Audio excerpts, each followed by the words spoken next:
ឈ្មោះអីទេដល់តែគាត់ឃើញលោកបានគាត់តែងតែជឿលោករហូតជឿលោកជឿព្រះជឿលោកជឿព្រះហាមកូនមិនឲ្យធ្វើបន់មិនឲ្យធ្វើទៀនដល់តែពេលគាត់ស្លាប់ទៅគាត់កើតជាកូនឆ្កែនៅក្នុងផ្ទះនឹងដែរដល់តែកើតជាឆ្កែទៅគាត់នៅតែមានគំនិតថាគាត់ជាម្ចាស់ផ្ទះគាត់ជាម្ចាស់ទ្រព្យសម្បត្តិហើយដល់តែឃើញលោកមកបាញ់ឆ្កែនោះមកព្រុសរហូតឆ្កែនឹងឃើញព្រះក៏ព្រុសដែរហើយខ្ញុំចំណាំមើលបើឆ្កែផ្ទះណាដាក់បាតលោកឆ្កែព្រុសលោកទេណាខ្ញុំវាដឹងថាម្ចាស់វាគោរពអីដល់តែម្ចាស់វាមិនគោរពឆ្កែនឹងវាមិនគោរពលោកដែរដល់តែពេលព្រះអង្គមកបាញ់បាតឆ្កែនឹងវាព្រុសព្រះជឿព្រះព្រះអង្គក៏និយាយដាក់ឆ្កែនឹងថាណែលោកសិទ្ធិពីជាតិមុនជាតថាគតខ្លាំងហ្នឹងហើយឥឡូវបានកើតជាឆ្កែហ្នឹងហើយបើឥឡូវជាតថាគតបន្តទៀតហើយមានតែជាតិក្រោយទៀតទៅអវិជ័យអត់បានមកមនុស្សទេឆ្កែហ្នឹងវាស្ដាប់ពីព្រះយល់ដឹងខ្លួនក្លប់ឡើងជាមើលអញឆ្កែមែនអញលក្ខទុយរត់ពួនអៀននឹងព្រះអង្គយើងមើលកណ្ណេះអញ្ចឹងបានថាដំណើរនៃជីវិតមនុស្សស្លាប់ទៅត្រូវការកើតវិញជារឿងធម្មតាអញ្ចឹងបានអនន្តស័យថៃពីសម័យព្រះញោមព្រះអង្គផ្សាយសាសនាដំបូងនៅរាជគ្រឹះហើយដល់ព្រះអង្គមកផ្សាយនៅសាវត្ថីមនុស្សជួលលឿនណាតាមពិតមនុស្សនៅសាវត្ថីគេកាន់សាសនាព្រាហ្មណ៍ពេញប្រទេសទាំងអស់ថាតែព្រះអង្គមកផ្សាយមនុស្សបែបពីព្រាហ្មណ៍មនុស្សបែបពីដទៃគ្រូ6មកជួបព្រះអង្គពិតមកពីមានផោះតាំងមួយមានផោះតាំងច្រើនក្នុងបណ្ដាផោះតាំងច្រើននោះមានផោះតាំងមួយច្បាស់ជាងគេពេលនោះឯងអនន្តស័យថៃបានខាត់កូនថាណែអញលើគេថាធ្វើបន់ធ្វើទៀនបានបន់អីកុំជឿគេพูดគេកុហកទេវាគ្មានបានបន់បានប្រយោជន៍អីទេកុំឲ្យទៀនកុំចេះធ្វើបន់ឯនោះទាំងអស់អញគ្មានជឿទេគ្មានឋាននរកគ្មានឋានប្រែគ្មានកំណត់ថ្មីអីទេដល់តែគាត់មិនជឿបន់ហើយគាត់មិនធ្វើហើយគាត់មិនកាន់សិលហើយដូច្នេះគាត់មិនសមទ្រព្យទុកហើយគាត់ថាបើសិនជាស្លាប់ទៅកើតមកវិញមែនអញមកកាយទ្រព្យអញធ្វើជាអ្នកមានទៀតបើអញ្ចឹងអញកប់ទ្រព្យអញទុកគាត់ក៏កប់ទ្រព្យទុកគាត់ទ្រព្យទុក5កន្លែងដល់ទៅពេលគាត់ឈឺចិត្តស្លាប់អត់មានទ្រព្យណាមកជួយបានអត់មានកូនណាមកជួយបានកូនទាំងអស់ត្រូវបានគាត់បង្រៀនមិនឲ្យចេះធ្វើទៀនគាត់ស្លាប់ទៅទេញោមហើយអត់មានសិលអត់មានទៀនស្រាប់តែមកកើតជាមនុស្សដែរប៉ុន្តែកើតក្នុងតកូលចន្ទឌៀលពាក្យថាតកូលចន្ទឌៀលនៅក្នុងពួកអាមេរិកកាំងពួកបារាំងគេហៅថាពួក homeless ពួកហ្នឹងអត់មានផ្ទះដើរដេកតាមចានថ្នល់បើខ្មែរយើងហៅថាពួកសំទៀននិងរឿងអេចាយនៅពីមុខទៅសំទៅពីក្រោយទៅមានបនមានទៀនដើររឿងទៅស្ងាត់លួចអីខ្លះចឹងទៅយកកណាត់ដេកទៅហ្នឹងទៅពួកនេះឯងរស់តែមកកែទេញោមហើយដូច្នេះគាត់នឹងស្លាប់ពីសេដ្ឋីមកកើតក្នុងផ្ទៃអ្នកតកូលចន្ទឌៀលនោះដែលមានគ្នា1000គ្រួសារហើយដល់ពេលកើតមកគ្រាន់តែចូលក្នុងផ្ទៃវាអតិពលចង្រៃគេរកសំអីលែងបានចាស់គាត់ថាតែក្រុមយើងមិនដែលសួយដល់ថ្នាក់ហ្នឹងឯងប្រកបជាមានមនុស្សការកណៃស្វែងរកបែងចែកខាងនេះ500ក្នុង500អ្នកដែលគេដកផុតទៅចេះតែរកស៊ីបានគេបែងទៀតគេថាប្រកបជាមានមនុស្សការកណៃរកចុះរកឡើងឃើញស្រីមួយមានផ្ទៃពុកគេចោលគេថាមកពីនាងហ្នឹងស្រីការកណៃទុកនៅក្នុងក្រុមយើងរកស៊ីអត់បានឯងសួយដេញចេញគេបដិញ្ញចេញដល់តែនាងហ្នឹងរសារគាត់គ្រប់ខែប្រសូតអនន្តសេដ្ឋីមកហើយញោមឲ្យភ្នែកជាមុខមាត់រៀបខុសកន្លែងទាំងអស់មនុស្សយើងណាបើសិនជាកើតមកហើយអ្នកខ្លះទោះបីមុខមាត់មិនដូចគ្នាប៉ុន្តែរៀបប្លង់ត្រូវគ្នាអាប្លង់ភ្នែកចំកន្លែងភ្នែកប្លង់តិចចំតិចច្រមុះចំច្រមុះមាត់ចំមាត់អនន្តសេដ្ឋីប្លង់រៀបវាទាំងអស់ភ្នែកកាត់ទៅនោះច្រមុះវាមកខាងនេះមាត់វាទៅខាងនោះជើងមកខាងវែងមកខាងខ្លីដីគេស្មាតដល់អាលាក់រហូតប៉ុន្តែម៉ែនៅតែស្រឡាញ់កូនទោះបីកូនក្បាក់ខំនៅតែស្រឡាញ់នៅតែចាំកូនរហូតកូនចេះកាន់បែកដើរសុំទៀនគេម៉ែនឹងសុំគេលែងបានម៉ែធ្លាក់ខ្លួនឈឺដើរលែងរួចចិត្តដាច់ខ្យល់ដាក់បែកមកដុំលើដៃកូនថាកូនម៉ែមិនអាចនៅជាមួយកូនបានទៀតទេ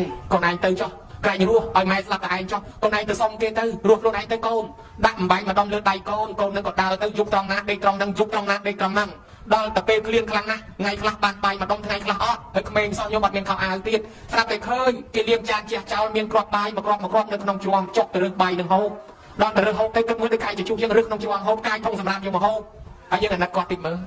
អត់មានបាយហូបកាយធំសម្រាប់អត់មានខោអាវទៀតអត់មានខោអាវអត់មានកន្ទេលខ្នើយភួយមុងទៀតអត់កន្ទេលខ្នើយភួយមុងអត់មានផ្ទះទៀតហើយអត់មានដីទៀតបើចង់មកពីណាគេកុំសត់ម្ល៉េះថាសេដ្ឋីស្មោះពីជាតិមុនសេដ្ឋីស្មោះប៉ុន្តែពីព្រោះតែអត់មានសទ្ធាអត់មានជំនឿម្ល៉េះហើយសេដ្ឋីហ្នឹងអត់មានជំនឿឥឡូវកើតមកលែងសេដ្ឋីហើយទៅជាអ្នកសុំទានគេគាត់ដើរទៅដល់តែផ្ទះគាត់ជាតិមុនគាត់នៅចាំជាតិញោមចាំមកលឺដើរចូលលួចតាមខ្លោងទ្វារនិយាយពីក្មេងក្នុងផ្ទះនោះស្រែកយងអាញ៉ៃគេខ្លាចមនុស្សមុខអាក្រក់ភ្នែកមុខមាត់វាញោមដូច្នេះគេខ្លាចពីកូនបិសាចអញ្ចឹងហើយកូនរបស់លោកសេដ្ឋីហ្នឹងឈ្មោះមូលសេរីគេមានប្រពន្ធគេឡើងធ្វើសេដ្ឋីបន្តទៀតគេមានកូនតូចអាកូនតូចហ្នឹងវានាំគ្នាខ្លាចមនុស្សសុំទានហ្នឹងយំឪពុកស្ទុះចេញមកមើលកូនវាយំថៃហ៎នេះអ្នកសុំទានមុខអាក្រក់អញមិនឲ្យទានទេឪពុកអញផ្ដាំឲ្យថាឲ្យទានហ្នឹងគេខ្ជិលរស់ស៊ីគេចេះតែพูดទេអញមិនឲ្យទេឯណាអ្នកបំរើគេផ្គាប់ជាវាយនាយគេចេញមកម៉ាំងជាកងកាញ់ព្រោះទាំងហាមចង្រិតបាត់ហើយគ្នាទៅប៉ុណ្ណឹងជាកងកាញ់មានទៅនៅអីញោមទាំងហាមចង្រិតទៅហើយចាប់ជើងអូពីក្នុងផ្ទះទៅដល់មុខផ្ទះក៏វែងព្រោះទៅសំណាងល្អធ្លាក់ចំកំណោសម្រាមបើចំដុំថ្មខ្ទេចបាត់ដល់តែចង់លើកំណោសម្រាមនៅទាំងហាមចង្រិតនៅក្នុងប្រពុតយើងបានមកដល់កន្លែងហ្នឹងមកដល់សួរព្រះអនន្តបានមកតាមក្រោយព្រះអង្គអនន្តមានឃើញកុមារនោះទេអនន្តតែឃើញព្រះអង្គឃើញអនន្តទៅហៅមូលសេរីមកអនន្តក៏ចូលទៅហៅមូលសេរីថាព្រះដ៏មានប្រភពចង់ជួបឯណោះលឺតែលោកសង្ឃលឺតែព្រះហ៎មិនចង់ជួបទេមិនចូលចិត្តមិនគោរពទេដល់ព្រះមកដល់ផ្ទះហើយហៅទៅចាញ់មកមិនដែលចេះគោរពលោកផងមកដល់ទៅគ្មានទៅគោរពទៅស្ទះអីទេព្រះអង្គថាមូលសេរីណៃស្គាល់កុមារនេះទេអត់មិនស្គាល់ទេមូលសេរីកុមារនេះគឺអនន្តសេដ្ឋីឪពុកណៃណាមែនទេខ្ញុំឯងឲ្យខ្ញុំទៅកាត់ខាងព្រំឲ្យខ្ញុំទៅកាត់ខាងលើឲ្យខ្ញុំជឿសាសនាព្រះមកទទួលឲ្យខ្ញុំទៅឲ្យមានឱកាសថតទៀតចឹងទេឲ្យខ្ញុំជឿសាសនាព្រំមកយកឲ្យខ្ញុំទៅខាងលើឲ្យមានឱកាសថតទៀតចឹងទេអូបកាយដូចញ៉ាញហ្មងព្រះអង្គទៅតិចទៀតណាមូលសេរីកុមារនេះគឺអនន្តសេដ្ឋីឪពុកណៃហើយអនន្តសេដ្ឋីនេះណាក៏កំណត់ទុក5កន្លែងណៃប្រហែលជាមិនដឹងទេហ្នឹងឯនោះលើអាពាក្យថាកំណត់នៅស្ងៀមសិនកុមារបកាយ បងថាបើសិនជាណែចង់ដឹងយកកុមារនេះទៅបញ្ចុកបាយឲ្យឆ្អែតងូតទឹកឲ្យស្អាតទៅនឹងដឹងហើយពេលចង់ដឹងមែនលើកក្មេងនឹងពីកំណត់សម្រាប់ទៅជលក់ទឹកលាងដុសឲ្យស្អាតរឿងលើកឡើងពីទឹកមកវិញយើងមកអង្គុយបញ្ចុកបាយបញ្ចុកតតែក្មេងនឹងហូបឆ្អែតទៅអង្គុយទៅមានកម្លាំងឡើងមកវិញញោមពីវាយមិនពីនឹងទៅហើយមានកម្លាំងមកវិញមកសិនធុងើបចេញពីកន្លែងនឹងទៅដើរតាមលបងដើរឆ្អល់កន្លែងហ្នឹងគេយកជាប់ជីកមកជីកឃើញមកពីងទៅកន្លែងមួយទៀតទៅដល់គេឆ្អល់កន្លែងនេះមួយទៀតគេយកជាប់ជីកទៅជីកបាន1គីឡូទៀតទៅកន្លែងមួយនោះទៀតយកជាប់ជីកមកជីកបាន1គីឡូទៀតទៅគាត់ដើរចង្អុលកំណត់គាត់កប់ពីជាតិមុនបានទាំង5កន្លែងគាត់កំណត់មកបាច់មើលសត្វតាមាសសត្វតាពេជ្ររបស់គាត់ពីជាតិមុនញោមមកនិយាយពីមនុស្សផ្អើលមករបស់ក្នុងក្រុងសាវត្ថីពេលនោះដែលគេមិនទាន់ជឿសាសនាព្រះសុខមែនតើណានៅតែសង្ស័យជាតិមុនជាតិក្រោយជាតិមុនជាតិមុខមានតែមិនមានទេហ្នឹងឥឡូវគេផ្អើលគេថាតែវើយលោកសេដ្ឋីកើតវិញមនុស្សយើងស្លាប់ទៅគាត់ជាកើតវិញមែនណាអញជឿទេហេលោកសេដ្ឋីកើតវិញហីមិនដឹងថាលោកសេដ្ឋីមាសគាត់5កន្លែងដើរចង្អុលគ្មានខុសមកបើចឹងទៅមើលនាំគ្នាមកច្រើនឡើងអូមនុស្សយើងគាត់ជាកើតវិញមែនមើលលោកសេដ្ឋីកើតមកដឹងកន្លែងកប់មាសញោមមកមនុស្សមកឡើងរាប់ពាន់នាក់ដល់ទៅមកដល់ជុំគ្នាបានព្រះអង្គសម្ដែងធម៌បត់តាមមតិគណៈមតិតិពីលោកវិហារយតិអត្តាហិអត្តណោណាតិកតោបតតាកតោធនន្តិជុំពីលហួងហើយកទូបន្ទិញទ្រព្យអញមានកូនអញមានរបស់អញមានប៉ុន្តែទីបំផុតខ្លួនយើងមួយថៃអាសាមិនគង់ផងណាញោមជាមួយតែយើងចូលមកជួបបានដៃអាចារ្យលោកយកទៅអារបស់យើងលះលៀមនៅសៀតកលៀបស្បោកលើជំរុញណាគ្មានយកទៅរួចទេអារបស់ជាប់ខ្លួនយកទៅបានផងតម្រាំរបស់ក្រៅខ្លួនដូច្នេះជីវិតចុងក្រោយមានតែអំពើល្អនិងបនកុសលលើគ្មានដើម្បីយកទៅជាមួយទេនេះបណ្ដាំរបស់ Steve Jobs អ្នកមេផលិត iPhone ប្រាប់ហើយគាត់ជាអ្នកជំនួយជួយចំណេញគាត់បានជោគជ័យលើ business មានប្រាក់រាប់រយរាប់ពាន់ម៉ឺនលានដុល្លារប៉ុន្តែទីបំផុតគាត់មិនអាចគាត់ទាំងខ្លួនគាត់បានទេគាត់ត្រូវតែស្លាប់ទៅវិញទៅទេចោលទ្រព្យសម្បត្តិទាំងអស់ម្ល៉េះហើយបានគាត់ផ្ដាំអ្នកនៅខាងក្រោយឲ្យគិតគូរពីប្រពន្ធគិតគូរពីកូនគិតគូរពីជីវិតធ្វើបន់ធ្វើទានជាអនុស្សាវរីយ៍ខ្លះផងមិនធ្វើអីសោះក៏គង់តែស្លាប់ទៅវិញទៅទេដែរញោមមើលគេដែរនេះ Steve Jobs ផ្ដាំញោមញាតិពុទ្ធបរិស័ទទាំងឡាយដល់តែពេលចឹងទៅព្រះអង្គសម្ដែងធម៌គេស្ដាប់ទៅគេយល់ចូលចិត្តគេព្រោះគេអ្នកខ្លះនឹងសម្រេចសោតាសកតិអនាគាអ្នកខ្លះថ្វាយខ្លួនជាឧបាសកឧបាសិកាឲ្យព្រាតអនន្តស័យថៃពីអ្នកពុកកូនអង្គុយធ្វើតែមុខលេងឡងអាលោកទេអត់ទេអីទេគ្មានព្រោះផងគ្មានព្រោះផងស្ដាប់អត់យល់ផងគ្មានព្រោះផងកើតតនព្រះដល់2ជាតិអនន្តស័យថៃអត់ព្រោះអត់យល់អីបន្តិចមកពីអីមកពីលោកទេមិនដែលចេះស្ដាប់ចង់ព្រះអង្គណាសម្ដែងធម៌ក៏មិនដែលចេះស្ដាប់ពីខុសសង្ឃអង្គណាសម្ដែងធម៌ក៏មិនដែលស្ដាប់ម្ល៉េះហើយកើតតនព្រះ2ជាតិក៏មិនអាចចេះស្ដាប់ធម៌យល់ដែរចឹងបានលើកឡើងប្រាប់ញោមញាតិថានឹងគេនេះស្លាប់ទៅត្រូវកើតវិញអញ្ចឹងវាអត់ទៀងអញ្ចឹងបានវាមានរឿងអារម្មណ៍ជាប់ជំពាក់ញោមអារម្មណ៍ជាប់ជំពាក់មួយទៀតអ្នកខ្លះរៀបស្លាប់ទៅយើងធ្វើបុណ្យធ្វើទានប្រមាណក៏ដោយប៉ុន្តែបើយើងស្លាប់ទៅមានបុណ្យនឹកឃើញអំពើបុណ្យយើងទៅកើតកន្លែងបុណ្យមុនបើរៀបស្លាប់ទៅនឹកឃើញបាបអានឹងយើងទៅកន្លែងបាបមុនអញ្ចឹងបានគេពេលចិត្តស្លាប់នឹងគេដាក់ស្លាត្រួយគេដាក់បបត់គេនាំគ្នាសូត្រធម៌ឲ្យធម៌ពុទ្ធធម៌អីហ្នឹងណាញោមមកពីវាមានរឿងញោមប្រុសរបស់ភិក្ខុសង្ឃអង្គមួយនឹងបាញ់សត្វ55ឆ្នាំហើយលោកចិត្តតែបញ្យល់ញោមថាញោមអើយរកធម៌រកអារកសិលគេញោមនឹងថាអីលោកកុំចេះស្រាញ់គេហើយលោកដោយលោកទៅកុំចេះស្រាញ់គេដូច្នេះគាត់អីក៏បានទាញមកវត្តអីបានស្រាប់ដល់គាត់ជឿធ្ងន់អាសត្វដែលគាត់ធ្លាប់ធ្វើបាបប្រមាណវាមកស្រែកឲ្យគាត់ឃើញលឺនឹងតិចឃើញនឹងភ្នែកគាត់ភ័យគាត់ឲ្យលោកជួយដល់តែពេលគាត់រត់មករកលោកស្រែកឲ្យលោកជួយលោកមិនដឹងជួយយ៉ាងម៉េចគាត់ចាស់ហើយក៏យកមក9ញោម9ជាសាមណេររួចស្រេចហើយទៅគាត់នោះក៏គាត់ជឿធ្ងន់មែនតែនឲ្យសូត្រធម៌ក៏មិនចេះសូត្រអង្គុយមិនកើតអញ្ចឹងឲ្យដេកហើយដល់ឲ្យសូត្រធម៌មិនចេះសូត្រលោកសូត្រឲ្យសូត្រតាមឲ្យសាមណេរដើររកទៀនធូបស្លាទៀនធូបផ្កាភ្ញីមកដើម្បីឲ្យគាត់បូជាចុលាមនីចេតិយគាត់កាន់អារបស់ហ្នឹងទៀនធូបផ្កាភ្ញីអញ្ចឹងទៅឲ្យកាន់អង្គុយមិនកើតកាន់ដេកអញ្ចឹងវាអោបទៅលើដើមទ្រូងអញ្ចឹងដល់អោបទៅលើដើមទ្រូងទៅហើយឲ្យសូត្រធម៌សូត្រកាត់លោកក៏សូត្រឲ្យថាតាមចិត្តថាទៅសូមគោរពថ្វាយអង្គមប្រពុតថ្វាយអង្គមពធប្រសងបូជាចុលាមនីចេតិយសាមណេរនៅឈរមើលឲ្យលហងជុំវិញហ្នឹងស្រាប់តែគាត់ស្រែកឲ្យលោកជាដេកូនជាមិនបានជាថាមានទៅព្រាមមកច្រើនណាស់ស្រាប់តែគាត់ដាច់ខ្យល់ពេលហ្នឹងទៅពីខុសជាកូនហ្នឹងញញឹមកើតជាសំណួរគេសួរថាហេតុអីបានជាគាត់ឲ្យលោកជាហេតុអីបានជាពីខុសសង្ឃហ្នឹងញញឹមពេលឪពុកស្លាប់បានលោកបញ្យល់ប្រាប់ថាអារម្មណ៍របស់គាត់ពេលរៀបស្លាប់ទៅអំពើបុណ្យគឺគាត់ឃើញទេវតាមកហែនាំគាត់យកទៅបូជាចុលាមនីចេតិយចឹងហើយគាត់ឃើញទេវតាមកច្រើនទៅគាត់ខ្លាចប៉ះជាមួយនឹងទេវតាហ្នឹងណាយកខ្លាចប៉ះលោកម្ល៉េះហើយទៅក៏គាត់ឲ្យលោកនឹងឯងជាទៅហើយបានជាភិក្ខុសង្ឃញញឹមដល់យល់ឃើញថាឪពុករៀបស្លាប់ទៅនឹងឯងបានទាញអារម្មណ៍ទៅកើតឋានសួគ៌អញ្ចឹងបានជាមានទំនៀមមនុស្សយើងពេលចិត្តស្លាប់ទៅដាក់ស្លាត្រួយហ្នឹងណាញោមឬក៏ស្លាប់ហើយដាក់ស្លាត្រួយហ្នឹងណា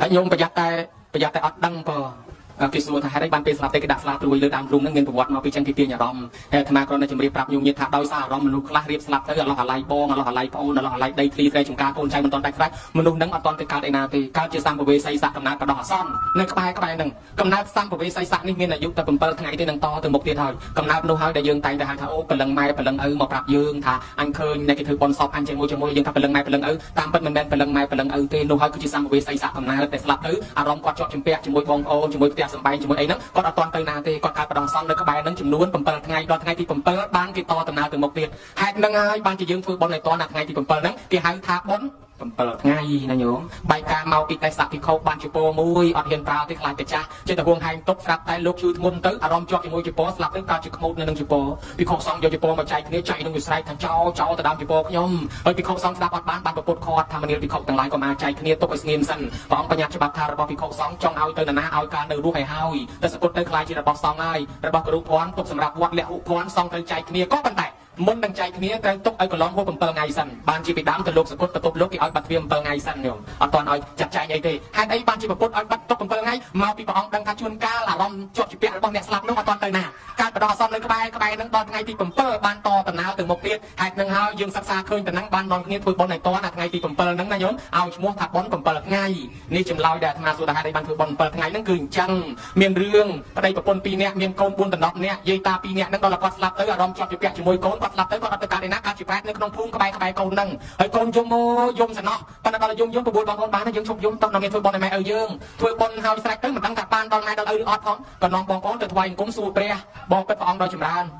ម្ដាយឪពុកខ្ញុំស្លាប់ទៅកើតឯណាព្រះអង្គហើយបុណ្យដែលខ្ញុំធ្វើទៅកាលពីថ្ងៃទី7ហ្នឹងគាត់ទទួលបានឬអត់ព្រះអង្គបានព្រះអង្គសម្ដែងប្រាប់ថាអ្នកទាំងឡាយម្ដាយឪពុករបស់អ្នកទាំងឡាយស្លាប់ទៅអារម្មណ៍ជាប់ជំពាក់ជាមួយកូនគាត់អត់តន់ទៅកើតឯណាទេគាត់កើតជាប្រែតនៅក្បែរហ្នឹងអស់7ថ្ងៃកើតបដោះអាសន្នឥឡូវនេះគាត់ទៅកើតក្នុងឋានសួគ៌សោយសម្បត្តិទៅហើយដោយសារបុណ្យដែលកូនធ្វើកាលពីថ្ងៃទី7ហ្នឹងយ៉ាងពិសេសណាស់ដើម្បីជាផុសតាំងព្រះអង្គត្រូវមកកលៀនឲ្យទៅមើលមកកលៀនបាត់ពីនេះទៅដល់ស្រុកទេវតាឈរនឹងមុខវាមានទេវតាហ្នឹងទេវតាក៏ចេញមកសួរថាលោកម្ចាស់និមន្តពីណាមកកលៀនថាមកពីស្រុកមនុស្សបានទេវតាប្រាប់ថាលោកម្ចាស់ទៅប្រាប់កូនខ្ញុំកណាផងថាខ្ញុំកណាស្លាប់មកហ្នឹងកើតជាប្រែតអស់7ថ្ងៃអត់ចំណីអាហារឥឡូវបានសម្បត្តិទឹកជាទេវតាជាទេវបុត្រទាំងនេះដោយសារបុណ្យដែលកូនធ្វើមកកាលពីថ្ងៃទី7ហ្នឹងឥឡូវទៅប្រាប់កូនផងថាម៉ែបានទទួលហើយឪបានទទួលហើយសូមឲ្យកូនរស់ស៊ីមានបានសុខសប្បាយហើយសូមឲ្យកូនកុំធ្វើអំពើល្អ